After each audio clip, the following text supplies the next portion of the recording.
Hello everybody, it's me, your good friend Sparky, and welcome back to the Gamecube version of Pikmin on Day 2. Our adventure officially starts today. My dolphin has returned to the surface along with the Pikmin's onion. Being alone on this strange planet makes me somewhat uneasy, so I will call the Pikmin out of the onion. All I need to do is stand in the light beneath the onion and press A. Yes! Things are officially underway. There's no more grace period of a day without a time limit for us to get used to the way the game controls or anything like that. We need to buckle down, and we need to find our ship parts. Because if we don't, well, we won't be able to complete the game in 10 days as planned. And today is going to be a very important day for this goal, because there's a lot that needs to be done during Day 2 if we're going to make the time limit that we need to make. But while Olimar is busy here knocking down this gate so he can actually get into the larger area around him, there are a couple things that I should probably mention while I've got the opportunity. For one, this whole commentary you're hearing right now is being done as post-commentary. I'm not actually playing the game as I talk right now, mainly because I really needed to concentrate while I was playing. And if I had to talk and do commentary at the same time as trying to do this sort of thing, it really wouldn't have worked out very well. Another intriguing discovery! A local variety of grass produces a sort of yellow nectar. When the Pikmin drink this delicacy, they instantly mature into flowers. This apparent Pikmin favorite seems to be full of nutrition. A closer observation is needed to determine the strengths and peculiarities of these flower Pikmin. The strengths of these flower Pikmin really come down to just movement speed. They follow closer behind Olimar, they don't fall behind. They will also carry things back to the onion much faster. Like a popular, why is the Eternal Fuel Dynamo? It has unlimited energy supply. I won't have to worry about saving electricity anymore. This will make my fight for survival a bit easier. Yeah, a popular misconception about the flower Pikmin is that they are stronger in battle when they're fighting enemies, and that's apparently not the case. I always thought that too. But really, it just comes down to their movement speed. Bud Pikmin are faster than Leaf Pikmin, and Flower Pikmin are faster than Bud Pikmin. So you really want to try and get a group of Flower Pikmin going as fast as you possibly can in order to get things done faster. Yes. The other thing I should probably mention, in addition to the fact that this is post-commentary, is that there's a problem with the GameCube game footage. You might have already noticed it in the first video. If you watched that, I hope you watched that. It would make much sense if you watched that first. But you might be able to see these lines going through the screen at points. And they usually only apparently show up, when the screen goes dark. Not usually when it's daytime and it's sunny and things are going on. You can see them on occasion. But it's a visual glitch that has to do with setting the game to progressive scan mode and the converter I use to get the game into an HDMI signal in order to record it. There are scan lines going across the screen that you might be able to see once in a while. At least, I assume that's what they are. I really didn't know what was going on or how to fix it. Oh, I'm sorry if you see them on occasion and it gets distracting. It's something that I'm hopefully going to be able to fix in the future with other GameCube games. Because other than those lines going through the screen on occasion, the footage looks really nice. I really like how this turned out. But anyway, enough about technical difficulties and behind-the-scenes things, I guess. I guess I should outline the goals for today, for day 2. For one, we need to grow a lot of Pikmin, as seen here. We now have 69 Pikmin on the field. Haha, the funny number is there. And that's because we need to make sure we have a lot of Pikmin in order to carry ship parts back, and we need to make sure we have a lot of Pikmin in order to quickly deal with larger enemies. Our little group of 25 Pikmin was not going to have much luck going up against big old Bulborbs that want to munch on their faces and the rest of their bodies. Yeah. Really, in order to have any sort of success, we need to make sure we've got at least an almost full complement of Pikmin to work with. Because if we don't, it's just not going to go well for us, unfortunately. And our other goal for today, aside from just growing a bunch of Pikmin, is we need to gather 4 ship parts. Now you may notice, according to our sun meter at the top of the screen there, it's almost halfway through the day already, and we have not gathered any parts. That's because, boy oh boy, do you go under a huge time crunch on day 2 if you want to complete the game in 10 days. Not to mention, there's another thing that we need to do, as you might be able to see in the corner there. We need to gather a second type of Pikmin. And in just a second here, after this onion sprouts up, I'm gonna introduce you to somebody very special, somebody very close to my heart. It's gonna be a second before he's ready to show himself. But, yeah. While we wait for that sprout to sprout, we are going to send our red Pikmins out this way to gather up the second ship part. And now, ladies and gentlemen, it is time. It is time to introduce you to somebody very special. This is Clyde. The color is different, but it seems to be a Pikmin nonetheless. First glance suggests this one has in what circles could be considered very large ears. It looks like it may weigh less than the others. In what other ways might it be different from the red Pikmin? No matter. They are obviously quite similar, so I shall call this one a Pikmin as well. But yes, this little yellow guy here, his name is Clyde. Why is his name Clyde? Well, there's a bit of a backstory, a bit of lore behind the name of Clyde, which I'll get to after we talk about the Eternal Fuel Dynamo getting back to the ship. Eternal Fuel Dynamo, this should light things up. No more candles for me. I have now recovered 2 of 30 parts. If I can just find 3 more, I should be able to increase my ship's capabilities. Which is the reason why we need to gather 4 parts today. We want to make sure we increase the capabilities of the Dolphin and increase the range it can travel within day 2 to be on track for our goal of finishing the game in 10 days.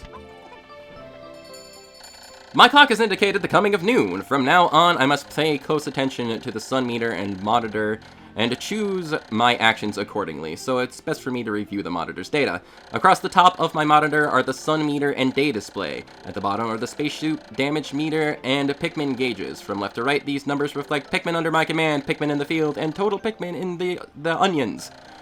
To adjust my monitor, I can press L to rotate the camera, R to zoom, Z to change viewpoint, and also press Y to view detailed computer analysis. Day 2 is also full of a lot more tutorial things, honestly. There's gonna be a lot of messages popping up on the screen from time to time. But yes, the story of Clyde. This goes back to probably the first time me and my sister were playing Pikmin 2? I don't necessarily remember if it goes back to the first Pikmin, considering we didn't really have this game until the Wii version came out. Very frequently, while playing whichever Pikmin it was, there would be instances where there would be a yellow Pikmin just off doing whatever. Either he got stuck on something, or he just wasn't doing what we told him to do. Just a single yellow Pikmin, every time. And so, we named him, and his name is Clyde. How the lore goes is that if there is a single yellow Pikmin off doing something random, it is going to be Clyde. If there is even one yellow Pikmin left, it is going to be Clyde. Speaking of Clyde, it looks like he picked up something that's potentially very dangerous. The yellow Pikmin have picked up some peculiar stones. Why did they decide to grab them? This action seems to be instinctive to the yellow Pikmin. But just what are these strange glowing stones? Brightly glowing cracks cover them. Perhaps these cracks indicate there's tremendous power locked within. This merits further research. These are something very dangerous that we will get to in a moment. I have made yet another Pikmin-related discovery. Just when I was about to exceed 100 Pikmin in the field, the onion stopped expelling seeds, yet the total number of Pikmin continued to climb. It seems that once there are 100 Pikmin on the field, subsequent seeds get stored inside the onion. Thus, no more than 100 Pikmin can be in the field at one time in any area. Indeed, we can only have up to 100 Pikmin under command, but we can continue to grow Pikmin regardless. Honestly, just having a maximum number of Pikmin on the field at all times is probably the most efficient way to go because it saves you time when it comes to plucking Pikmin out of the ground. And this run of the game is going to be all about saving time.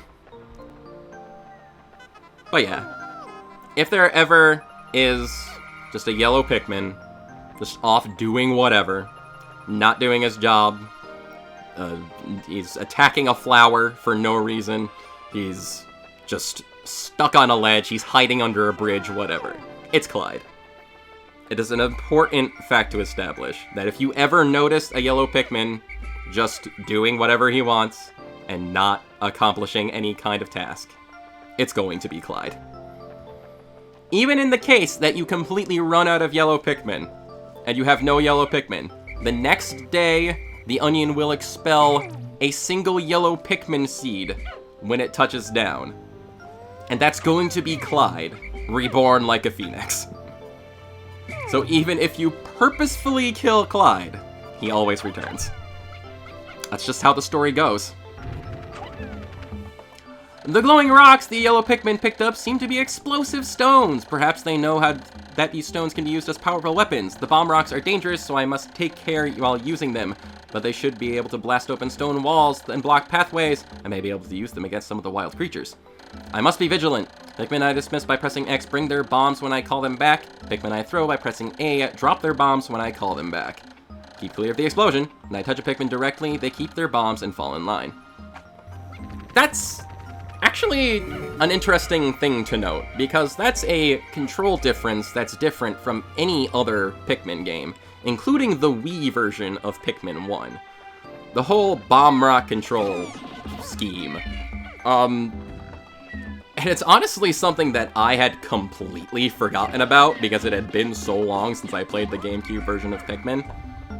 Basically, when you throw a yellow Pikmin in this game, if they don't have a target to blow up their bomb rock on, it basically arms them. And if you whistle for them, they drop their bomb and it starts to explode. Like, without question. There's no second guess about it. On the other hand, if you dismiss Pikmin and they divide into groups, like when you hit the X button, in this case, those yellow Pikmin with bombs are not armed, and they are safe to whistle to. You can whistle to the Pikmin, no problem. I found the Nova Blaster! This emits a dazzling burst of light capable of destroying almost anything! I'm not exactly sure about this, but the promotional brochure claims that blasts can travel through the currents of space-time, smashing through stars, and the like. Yes, occasionally it comes to be that it becomes apparent that Olimar doesn't totally know everything about his own ship. Some of the parts, he really has no idea what they do, but, you know, they're probably important anyway. So we should probably grab them. As long as we're gathering parts, we're making progress. And, progress is almost running out, as you can see, by the fact that the day is almost done, according to the meter up top. To say I cut it close here is really an understatement, I'd say. And this whole section here really becomes kind of chaos. There are two parts in very close proximity to one another that we need to gather here before the day is done. One of them up there, and the other behind this stone wall here, which we need 9 bombs in order to blast open. And there goes a Pikmin in an explosion. Oh hey, the Nova Blaster is back to kick. How about that? And yeah, constant messages kind of popping up and interrupting things do not help. This weapon is of such incredible destructive force it can blast stars into tiny pieces. It has a strange allure. I have now recovered 3 of 30 parts. If I can find just 2 more, I should be able to increase my ship's capabilities. Yeah, it's my whimsical radar. With this, I will be able to see all nearby ship parts in a single glance. I just need to press Y to check. This fills me with great hope. And I accidentally, scared the Pikmin into dropping that because there was a bomb nearby. Because that happens. And it's kind of annoying when it happens because I really would rather them not drop their part. It's the Extraordinary Bolt! I bought this bolt, incredible bolt, because the salesman told me it was extraordinary quality and indiscernible to the average person. Exactly what makes it so extraordinary is a secret. But look at it. Extraordinary. And that is the final call for sundown. With a message that I accidentally skipped because I was starting to panic. Because, yeah, as it turns out, I could not possibly have cut this day closer. The whimsical radar is on its way back, but the extraordinary bolt is still sitting where it was when we found it. So we need to pile Pikmin on it, as many Pikmin as I possibly can, and that is the end of day timer going off. Whimsical radar. This important part can detect the locations of other missing parts. The radar will be added to my monitor, which I can press Y to view. C zooms in and out. This will surely help me in my search for the remaining parts. I have now recovered 4 of 30 parts. If I can just find 1 more, I should be able to increase my ship's capabilities. And yeah, the whimsical radar is super important and lets you find different parts out and about in the wild when you view your monitor and overhead display. But yeah. The end of day countdown is going off with 3, 2, 1, 0. At the last possible second, literally the last second, the extraordinary bolt gets back. And we accomplish our goal of getting 4 parts in one day. This bolt holds the kind of value that only a true connoisseur can understand. I've recovered 5 of 30 parts, increasing the dolphin's capabilities. My search can now cover a wider area. Yes, indeed. In literally the last moments of the day, we accomplished our goal. Because the day ends immediately after that. I was as shocked that that happened as you are, folks. But the day is over. We did, in fact, accomplish what we needed to do and got 4 parts in the Forest of Hope on day 2. Oh boy. And that's only the beginning. Unfortunately, as we can see here, a poor Pikmin got left behind. If any Pikmin is not in your camp at the end of the day, they do get eaten. It appears that many of my ship's parts have landed in this region. If I can just recover the parts of my radar, I should be able to use my radar screen. That would improve my chances, and that I'd only have to press Y to locate my parts. Olimar, we already did that. Sorry to ruin your fun. Yet, There seem to be many hostile life forms here. If I am attacked and my spacesuit takes damage, I must return to my ship, stand in front of it, and press A to make suit repairs. As I explore, I must pay attention to my suit's damage meter in the bottom left corner of the screen. Also important. And here we are at the Pikmin population results screen. Sprouted 86 Pikmin, lost 8 to battle, and we left one unfortunate Pikmin behind, which was devoured when the day ended. I'm not sure where he was, but I know for certain that that yellow Pikmin was not Clyde. Anyway, that's going to call it for right now. Thank you very much for watching Pikmin on GameCube Day 2. We're in for a wild ride, folks. This is your good friend Sparky signing off for now. I'll catch you later.